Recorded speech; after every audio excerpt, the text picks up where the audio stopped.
Hello everyone, this is CJNovo992 and today we're back from a brand new video. And sorry, I'm actually laughing here because I know every single person who's actually clicked on to today's video and saw this topic and saw this talking point on the day of all days is instantly disappointed because I know everybody wants transfers. I know everyone wants player profiles and delicious Rangers rumours. I get it, ladies and gentlemen. But there is also a little nugget of information that is very vital to our football club in terms of the Europa League. So I thought before everyone overlooks it and forgets it, chasing down every Rangers rumour that's actually out there today, I thought let's actually have a look at what directly impacts our football club and discuss it before it gets lost in the old shuffle, as there is some key differences between this Europa League campaign in previous years where we've actually been pretty damn successful. So I didn't shoot the messenger, ladies and gentlemen, but let's talk about Rangers things for what should be the first of many uploads today. And I know not many people will actually click on today's video because again all the transfer stuff is actually out there, but I know there is some people that don't maybe have Twitter, they don't have Instagram, they didn't play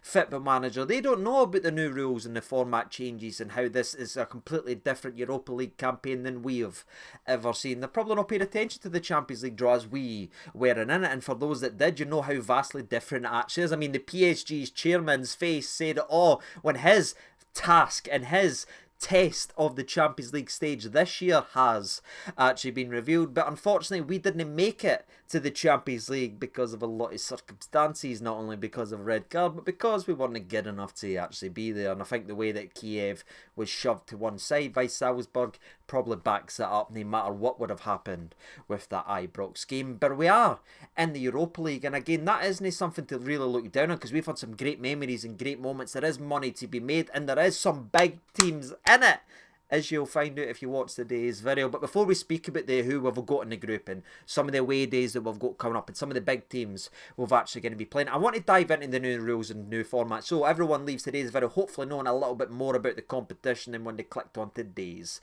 video. So let's get into it. As there has been a clear directive to sort of rip up tradition and what's previously happened year after year, is it's completely revamped and changed. Ever in the traditional format of home and away, us getting broken into a little group, that's what we've got to qualify, then we go through to the next round. That is all gone. There's no more group after group after group. There is only 4 mini leagues, if you will, but they all directly impact the one major league with every single European team in the same competition. I know that might sound a bit mental and I'm probably not explaining it well, but if you give me the next couple of minutes, I'll break it down a little bit better than what I just did. And it is funny, right, because I know this has pissed a lot of people off and a lot of people are disappointed in it because you're losing that home and away atmosphere. You know, when we've been at a lot of away games right here on the channel, we've shared those experiences. That's been kind of ripped up. You didn't get the same 1-2 punch anymore, and there is an argument to be made that you could be doing well in your mini league, if you will. There's been 4 different mini leagues. You could be doing well in that but still not go anywhere when it's all combined at the end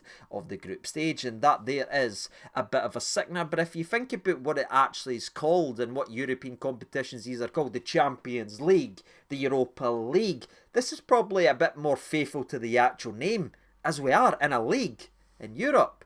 But for us, it's Europa. It almost works perfect. And as we've already mentioned a couple of times throughout today's video, the 1-2 punch of the home and away fixture against the same team is gone. You will only play one team from each of your group once, and that's already determined who's at home and who's away. And that's where we're going to go next. We're going to break down where we're going and who we're actually up against. And I'm going to grab my old notes right here, ladies and gentlemen, so I didn't mess this up. Our first game is going to be Tottenham at home, hopefully at Ibrox. That would be very, very nice. We then face a wee trip to Old Trafford as we play against Manchester United. It's not the easiest start to a Europa League or any European group stage. Tottenham and Man United. And it doesn't get much easier from there as we then return back to home as we play Lyon again at Ibrox. The difficult away day of Olympiacos then comes up, as we all know what Greece can be like on a cheeky little away day. We've got the familiar foes and a familiar fixture in terms of Union Saint-Gilloise, or USG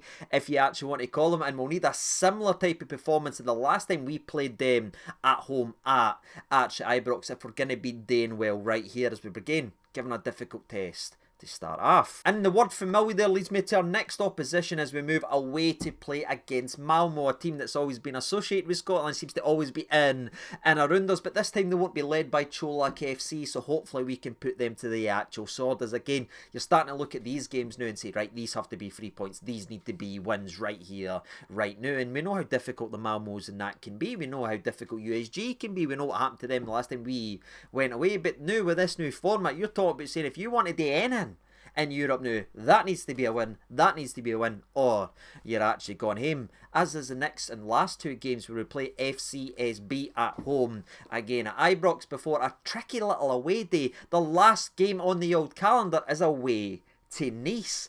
Ladies and gentlemen, I can't help but feel like our Europa League group stage, or Europa League pot, mini league, whatever phrasing people want to use these days, is almost a perfect summary of where we are, how the rebuilds went and how the start of the season went, because it almost looks like it's the most difficult route possible. And would it be any other way being a Rangers fan at the start of the season? Probably no, but that's about as difficult as it gets in my personal opinion, and as you have two, possibly three Champions League level sides if you actually will in and amongst it. Aye, we didn't have the benefit of taking each of them at Ibrox and maybe getting a good result and doing this. Now there's some tricky away days there, and that is it, it's one and done, and this is the pressure this new Europa League actually brings you. And because we've spoke a lot about these rules and because we've spoke a lot about these changes, you might be thinking, right, you've explained this, this and this, but how the hell do we qualify, and how on hell can we possibly get another deep European run? Because we love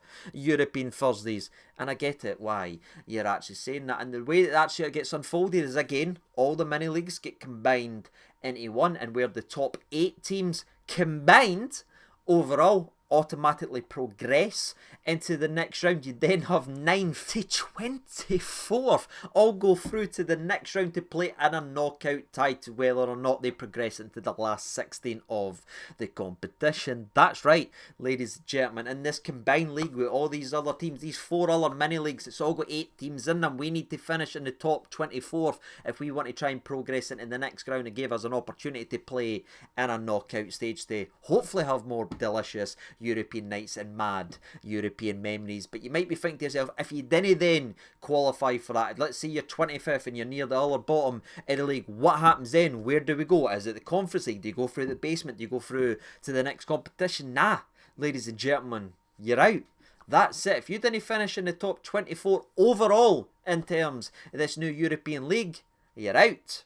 And that's it. And where I do think there is a level of excitement, as it is a bit new, it is a bit that, I do feel like it has lost a little bit of the spark, because I loved going to tricky away days, right, and taking them back at Ibrox, because we had the chance to do this. Your 12th man could have done this. Our knees have been cut in a way, and you can't really beat around the bush. I think this new format and this new stage and the new rules about being able to take prestigious clubs that might not even qualify for any of these European competitions, but they can now say, because you've had prestige, we're putting you in this. Clearly this is aimed at the big teams that have a lot of money to spend, that can spend this, that can do that, so they can try and cherry pick and make sure the quote-unquote biggest teams in Europe are getting through to the qualifications. They didn't want Rangers making a final. They didn't even want Frankfurt making a final, ladies and gentlemen. Now I know that's a swear word right here on the channel, but see all that, and then West Ham not, they didn't want anything like that. They want to try and make sure it is the quote-unquote most valuable, biggest teams that they can promote and get there. You've seen it with even our run to the Europa League final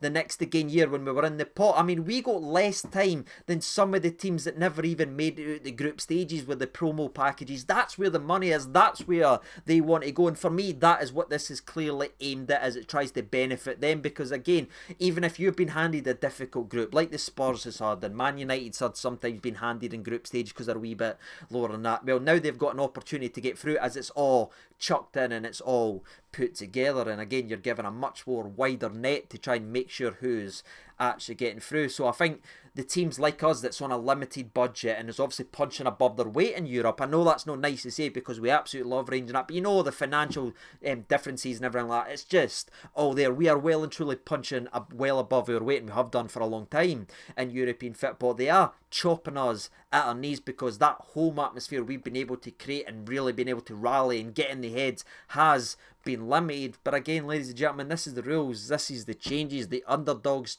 task of making latter stages and qualifying just gets a little bit more harder. And again, if you want a part of that money, they're making you do mere jumps and hoops for it to actually go through. So it is an interesting one. I have no idea what you're going to be saying in the comment section below. I imagine some people's pissed off, some people might be excited about being able to play all these different teams, as again, you're not just tied in with 3 other teams that were playing home and away. You're now getting 8 games, so you're getting Man United, you're getting Tottenham, you're getting Lyon, you're getting Olympiacos, Malmo, you're getting all these teams now, you're getting to actually play it. I get it from the excitement point of view, but maybe I'm just a bit of a traditionalist, ladies and gentlemen. I think I'm going to lose the overall sparky knowing that we've got at least a chance at home versus this, and this. We've not really got that right now. So honestly, I'd be very curious to know what your thoughts and opinions are down in the comment section below, as I know this video is not going to get the same amount of views as everyone's wanting transfers, they're wanting this. But for those that maybe didn't have social media, maybe on the older side, or maybe just didn't care about social media, that is what you need to know regarding where we are,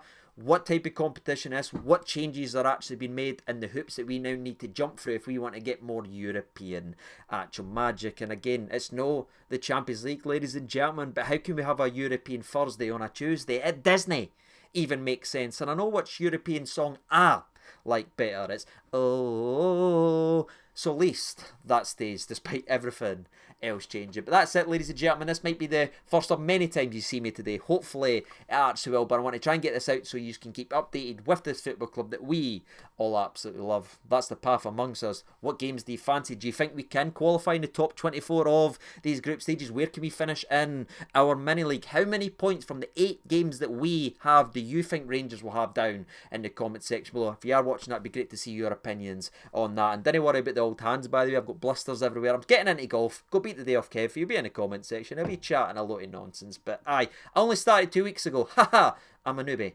Celebrate that. That's it, ladies and gentlemen. I'll be speaking to you very, very soon. But until then, I've been CJ Ronnie too. Thank you so much for watching. All the best, and bye-bye.